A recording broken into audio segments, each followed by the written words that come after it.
오늘은 교회를 보살피게 하셨느니라 라는 제목으로 함께 말씀을 나누겠습니다.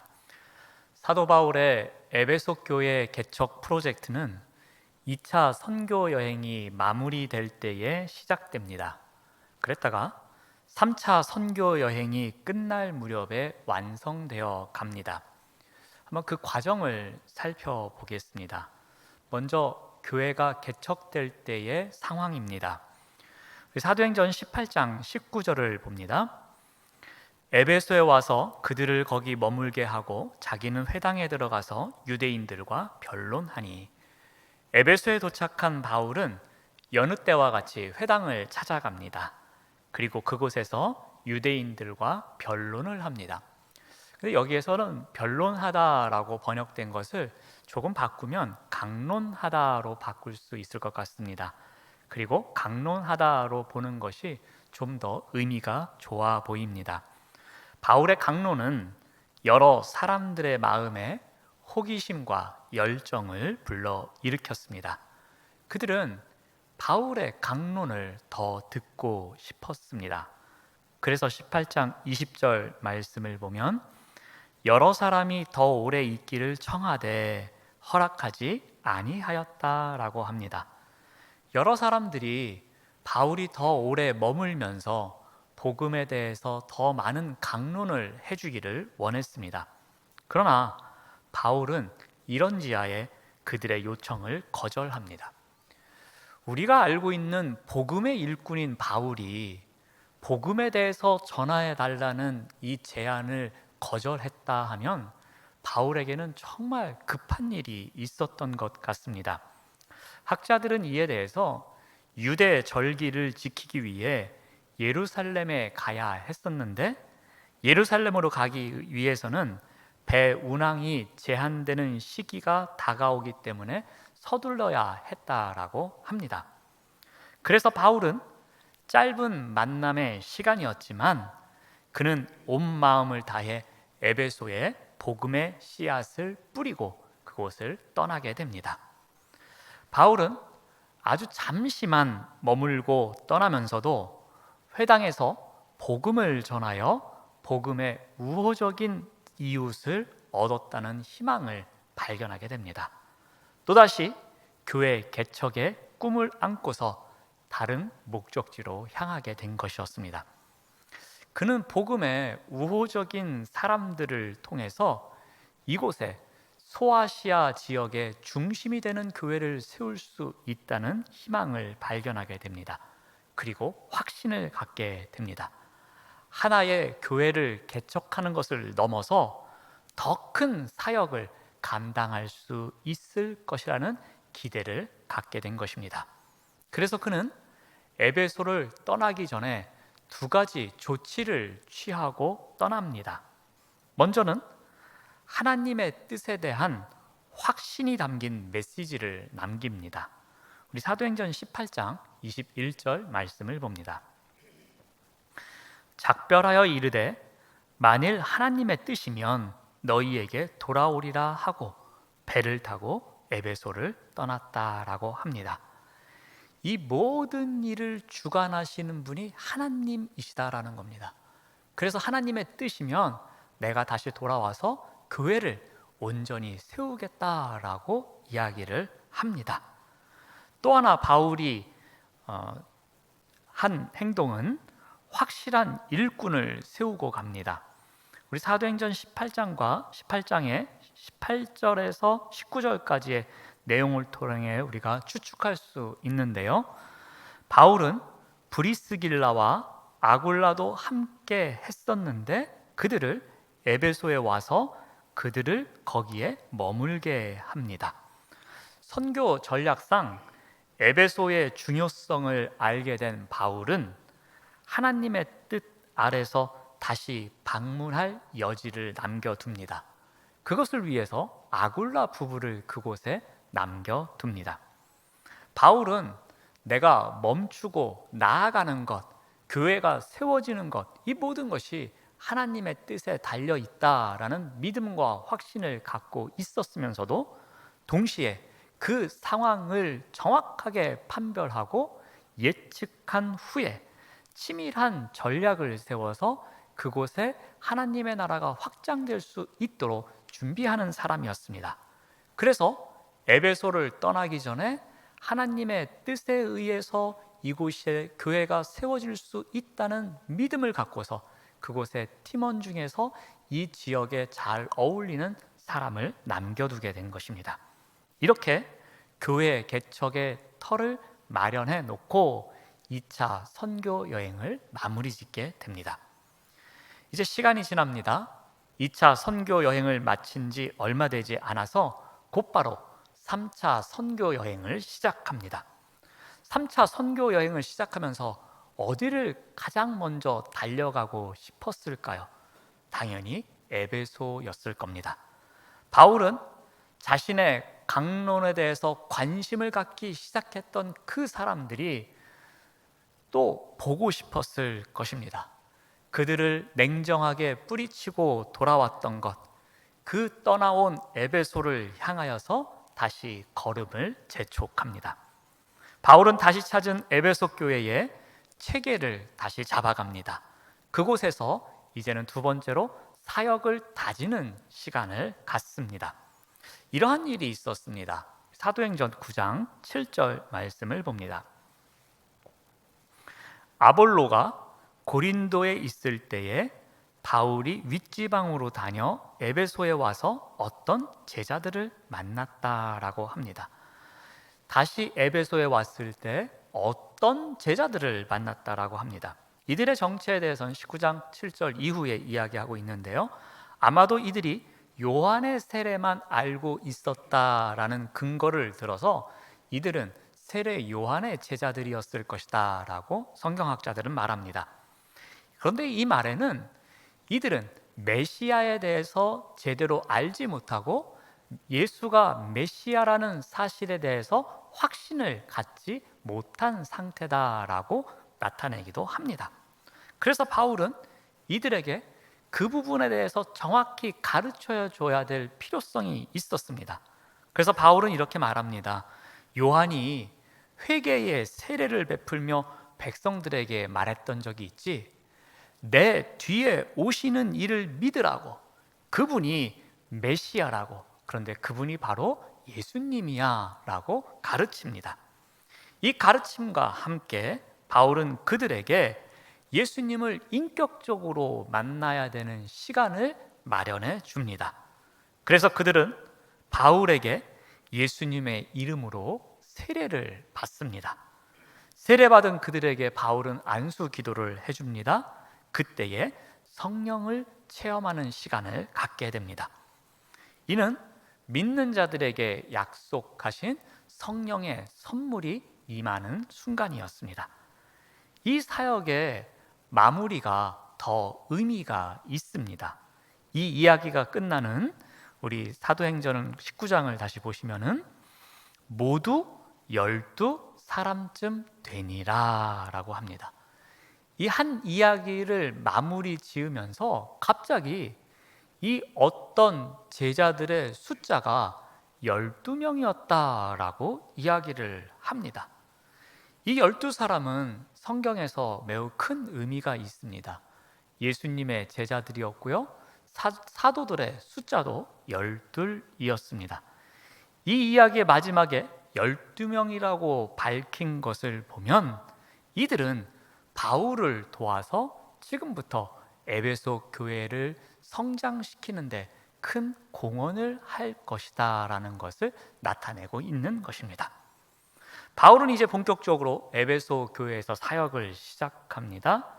지난번에 우호적인 만남을 가졌던 사람들을 만나러 갑니다.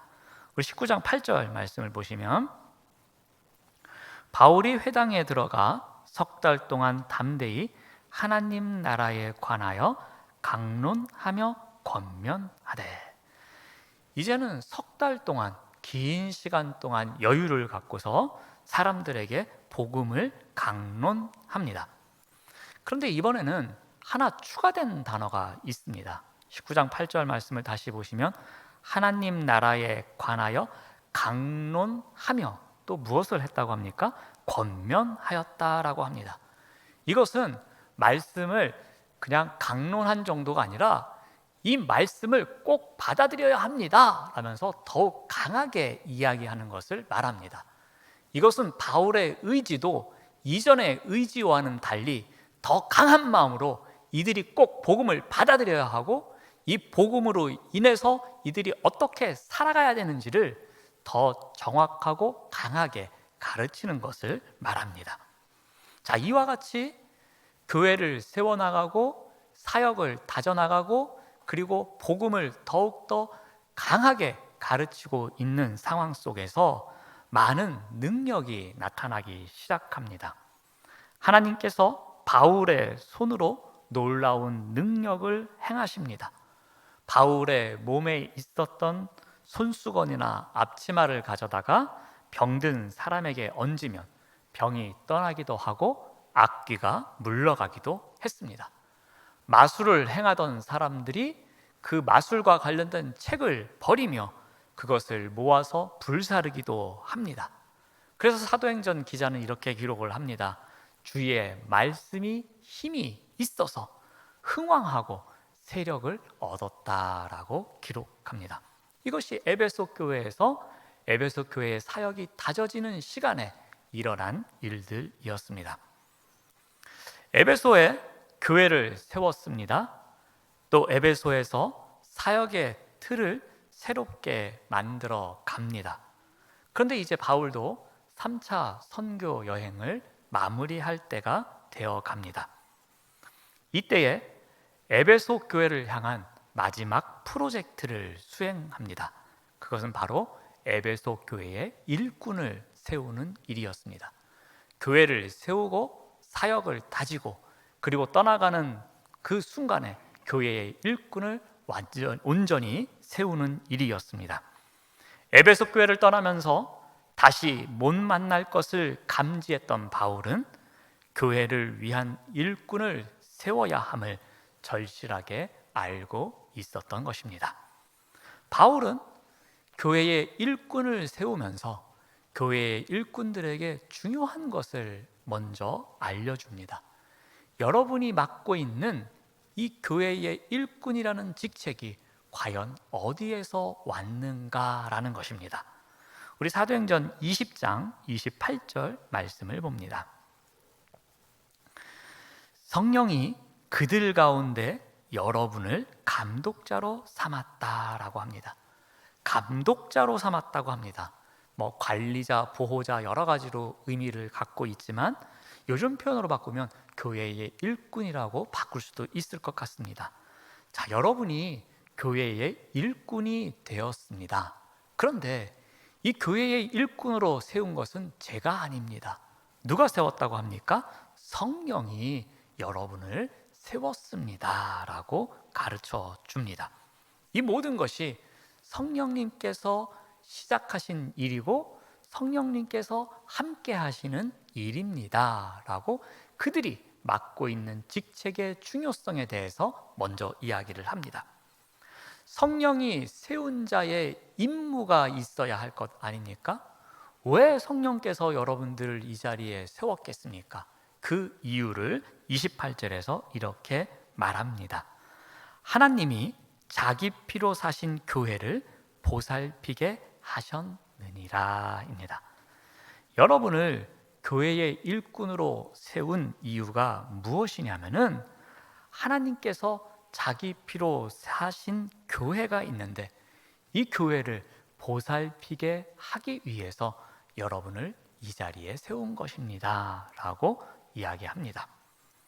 바울은 사람들에게 이 직분에 대해서 이야기를 하면서 여러분들이 맡고 있는 이 교회의 일꾼이라는 곳, 이곳에 있는 이 교회가 어떻게 세워진 것인지를 먼저 말해줍니다. 이 교회는 하나님의 피로 값주고 사신 곳이다라는 것입니다. 하나님은 교회를 사기 위해 자신의 아들을 제물로 주셨다고 합니다. 그러므로 교회는 하나님이 사신 하나님의 소유입니다. 교회는 희생 제물인 예수님의 피로 사신 것이기 때문에 어떠한 값으로도 매길 수 없다라고 말씀합니다. 그러면서 교회의 일꾼은 이러한 교회를 보살피는 것이 가장 중요한 임무입니다라고 소개하고 있습니다. 이러한 교회의 일꾼을 세우면서 여러분이 해야 할 가장 중요한 일이 있습니다. 여러분들이 교회를 보살피기 위해서 어떻게 해야 하는지 그 실천사항을 두 가지로 소개합니다. 첫 번째 실천사항은 파수꾼이 되라입니다. 우리 사도행전 20장 28절을 계속 봅니다. 여러분은 자기를 위하여 또는 온 양떼를 위하여 삼가라라고 합니다. 여기서 삼가다라는 동사는 경계하다라는 의미를 갖고 있는 단어입니다. 또 이 단어의 문법적인 것을 분석해 보아서 시제를 고려해 보면 지속적으로 주의를 기울이고 경계하다라는 의미입니다. 한번 딱 경계하는 것이 아니라 계속해서 주의하며 경계해야 되는 상황을 말하고 있습니다. 지속해서 무엇인가를 지키는 사람을 우리는 파수꾼이라고 말합니다. 그러므로 여기서 삼가라라는 명령을 파수꾼이 되라로 바꿀 수 있을 것 같습니다. 바울은 자신이 복음의 파수꾼이 되어서 지금까지 주의를 기울이고 경계하면서 에베소 교회를 지켜왔습니다. 이와 같이 이제 세워지는 교회의 일꾼들이 에베소 교회의 파수꾼 역할이 되기를 바라는 것이었습니다. 바울의 에베소 교회를 향한 마지막 프로젝트의 첫 번째는 여러분, 교회의 파수꾼이 되십시오. 교회의 일꾼으로 세워진 여러분이요, 교회의 파수꾼이 되십시오라고 외치고 있는 것입니다. 자, 그렇다면 무엇을 경계하는 파수꾼이 되어야 하는가입니다. 바울은 여기에서 또 두 가지를 말합니다. 하나는 외부로부터 지켜야 하는 것, 또 하나는 내부로부터 지켜야 하는 것을 말합니다. 먼저 외부 세력에 대한 파수꾼의 역할입니다. 우리 사도행전 20장 29절 말씀을 봅니다. 내가 떠나는 후에 사나운 이리가 여러분에게 들어와서 그 양떼를 아끼지 아니한다라고 합니다. 사나운 이리는 우리가 쉽게 알 수 있는 것처럼 어떤 이단이나 거짓 선지자를 의미합니다. 즉 외부 세력입니다. 근데 이 외부 세력이 갖고 있는 특징이 있습니다. 그 특징이 뭐라고 합니까? 사나운 이리가 들어오면은 그 양떼를 아끼지 아니한다라고 20절에 기록합니다. 이들은 공동체 안에 있는 양떼를 아끼지 않을 것이며 그들을 늑탈할 것이며 그들에게 불난케 할 것이며 그들을 미혹해 할 것이라고 이야기를 합니다. 그러므로 파수꾼은 무엇을 해야 되느냐?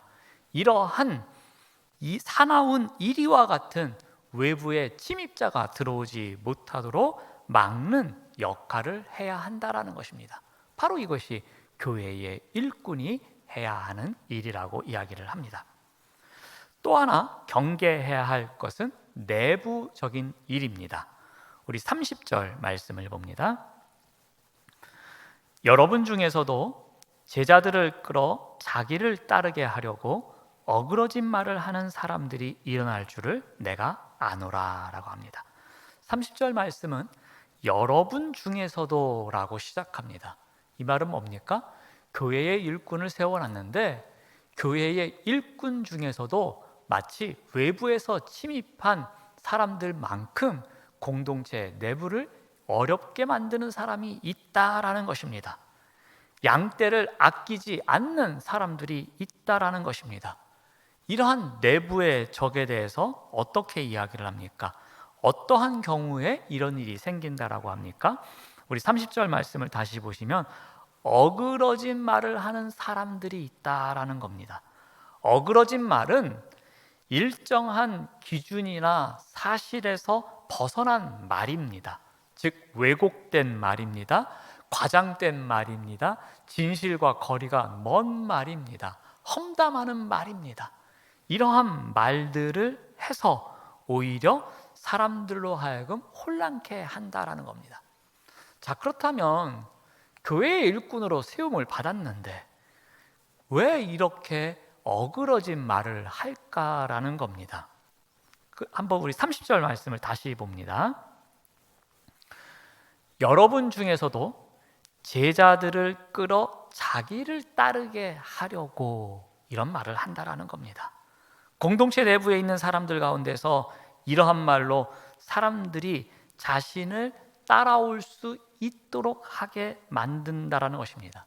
진리를 왜곡하는 말로, 또 사람들을 혹하게 하는 말로, 과장된 말로, 거짓된 말로, 탐욕을 불러일으키는 말, 기타 등등의 말, 또 다른 리더를 험담하는 말, 이런 말들을 통해서 그 사람을 따르던 사람으로 하여금 자기를 따르게 만든다라는 것입니다. 자기만을 따르게 만듦으로 말미암아 공동체 안에서 이 편 저편을 만들고 공동체를 분란케 한다라는 것입니다. 그러므로 파수꾼은 무슨 일을 해야 하는 것입니까? 파수꾼은 공동체 내부에서 어그러진 말을 하는 사람들에게 그런 말을 하지 못하도록, 또는 바꿔 말하면 내가 그러한 말을 하지 않도록 내 입 앞에 파수꾼을 세우는 역할을 해야 하는 것입니다. 교회 일꾼이 실천해야 할 두 번째 사항은 기억하라입니다. 파수꾼이 되었으면 이제는 기억해야 한다라는 것입니다. 자, 바울은 사도행전 20장에서 기억하라라는 것을 두 번 반복해서 말합니다. 자, 먼저 훈계하던 것을 기억하라고 명령합니다. 우리 사도행전 20장 31절 말씀을 봅니다. 우리 31절 말씀을 우리 한 목소리로 봉독하겠습니다. 시작.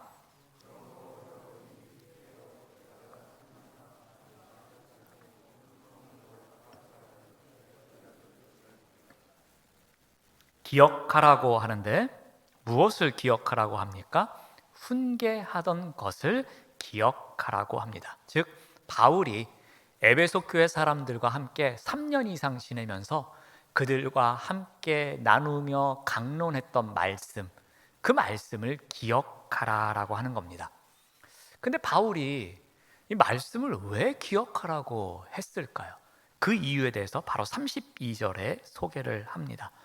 말씀이 능력이 있기 때문에 기억하라는 겁니다. 어떤 능력이 있는지 32절 말씀을 보시면, 지금 내가 여러분을 주와 및 그 은혜의 말씀에 부탁하노니 그 말씀이 여러분을 능히 든든히 세우사 거룩하게 하심을 입은 모든 자 가운데 기업이 있게 하시리라. 이 말씀에 그 말씀이 갖고 있는 두 가지 능력이 나옵니다. 첫 번째가 무엇입니까?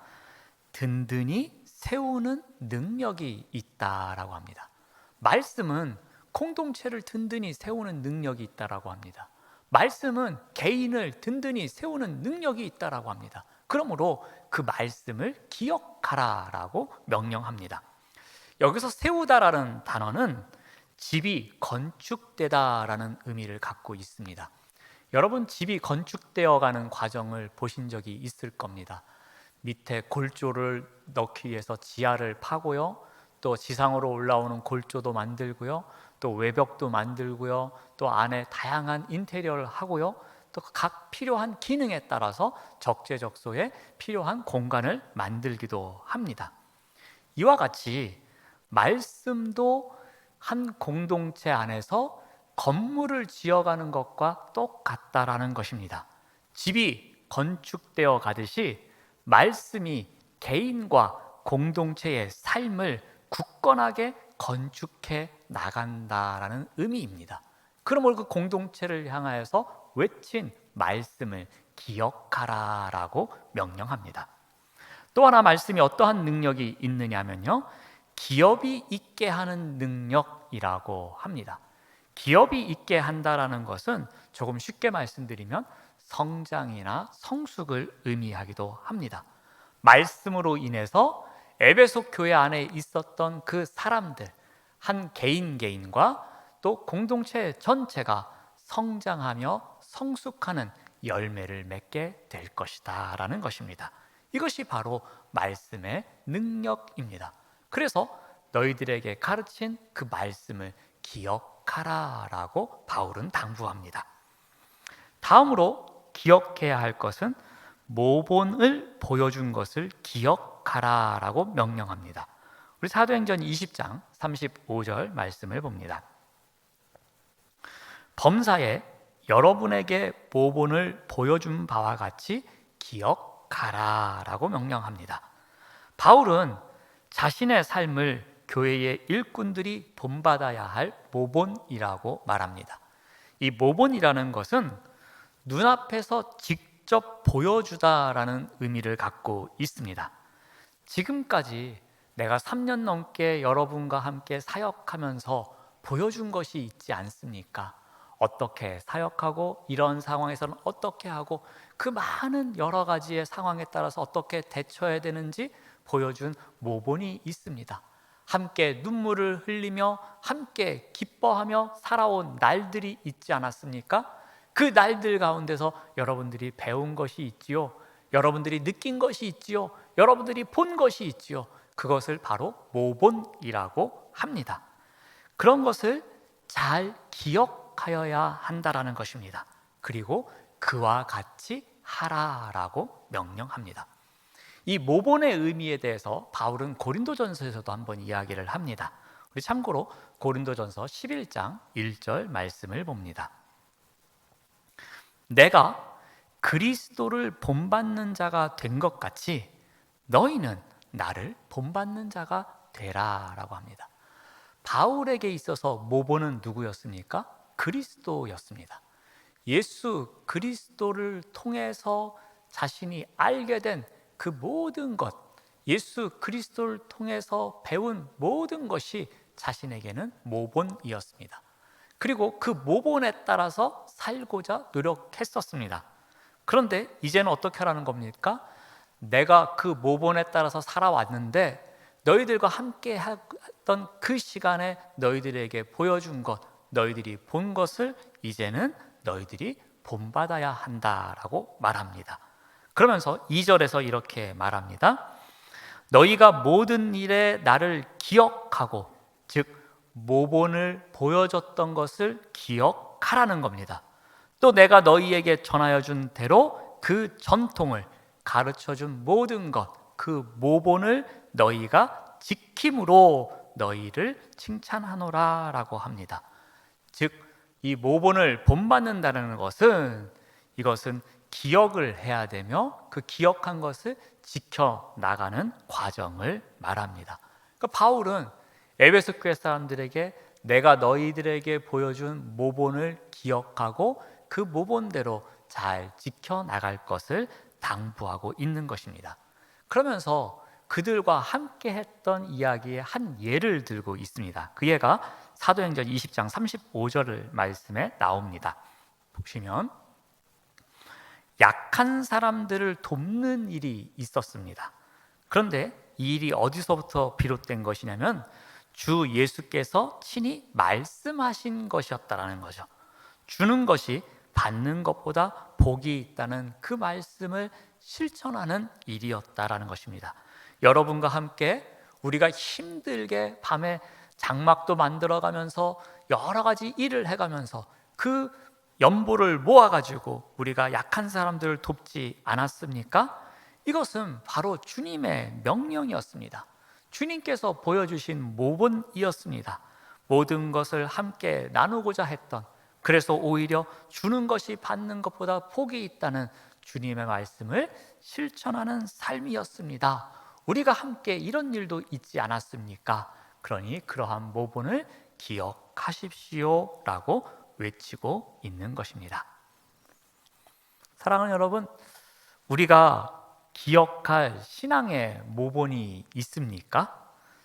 우리가 신앙의 모본을 이렇게 기억하려고 그러면은 꼭 모든 사람에게 이렇게 존경받는 사람, 또는 이렇게 좀 멀리 있어가지고 많은 사람들이 꼭 우러러 보는 사람만 생각할 때가 있습니다.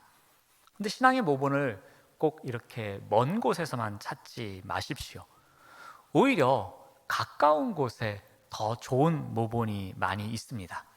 때로는 나보다 신앙의 경륜이 훨씬 짧은 사람인데도 배울 것이 있는 모본이 되는 사람이 있기도 합니다. 저는 그래서 청년 사역할 때마다 늘 젊은 청년들에게 항상 배우려고 노력을 많이 했었습니다. 어떻게 해야 내가 나중에 더 나이가 들더라도 저들이 갖고 있는 열정을 내가 지니면서 살아갈 수 있을까? 어떻게 저런 열정을 갖고서 사역을 할 수 있을까를 그들을 통해서 꼭 배우고자 했던 기억이 납니다. 여러분, 주변에 훌륭한 신앙인이 많다는 것을 꼭 명심하십시오. 그분들 가운데서 신앙의 모본이 되는 사람이 분명히 있습니다. 그분의 좋은 점을 기억하는 훈련을 하십시오. 그리고 그 기억된 것이 있다면 한 가지라도 흉내내는 훈련도 해보십시오. 그렇다면 서로가 서로를 흉내내는 가운데 하나님의 은혜를 나누는 교제가 일어나기도 합니다. 에베소 교회는 바울의 2차 선교가 마무리될 때에 개척된 교회입니다. 그리고 바울의 3차 선교가 진행될 때에 한층 더 성숙한 교회가 되었습니다. 소아시아에 꼭 필요한 교회가 되었으며 소아시아의 베이스 캠프가 되었습니다. 하나님의 희망이 실현되는 교회로 세워져 갔습니다. 그런데 이제 마지막으로 필요한 것이 있었습니다. 그것은 교회 보살피기 프로젝트였습니다. 이 마지막 프로젝트가 어떻게 실시됩니까? 바울은 이 프로젝트를 위해서 교회의 일꾼들에게 외칩니다. 교회의 일꾼들이여 교회의 파수꾼이 되십시오. 교회의 일꾼들이여 기억할 것을 기억하십시오 라고 외칩니다. 사랑하는 여러분, 올해는 우리가 처음으로 경험하는 삶이 많았던 것 같습니다. 아직도 코로나 바이러스와의 전쟁은 끝이 보이지를 않습니다. 이러한 순간에도 주님은 분명히 우리를 교회의 일꾼으로 부르셨습니다. 그리고 교회에서 우리에게 중요한 사역을 맡기십니다. 바로 우리에게 교회 보살피기 프로젝트를 맡기신 것입니다. 우리 주님께서는 우리에게도 똑같이 말씀하십니다. 교회의 일꾼들이여 교회의 파수꾼이 되라고 말씀하십니다. 외부이든 내부이든 하나님의 피로 사신 교회를 지키는 파수꾼이 되라고 우리에게 말씀하십니다. 하나님은 또 우리에게 말씀하십니다.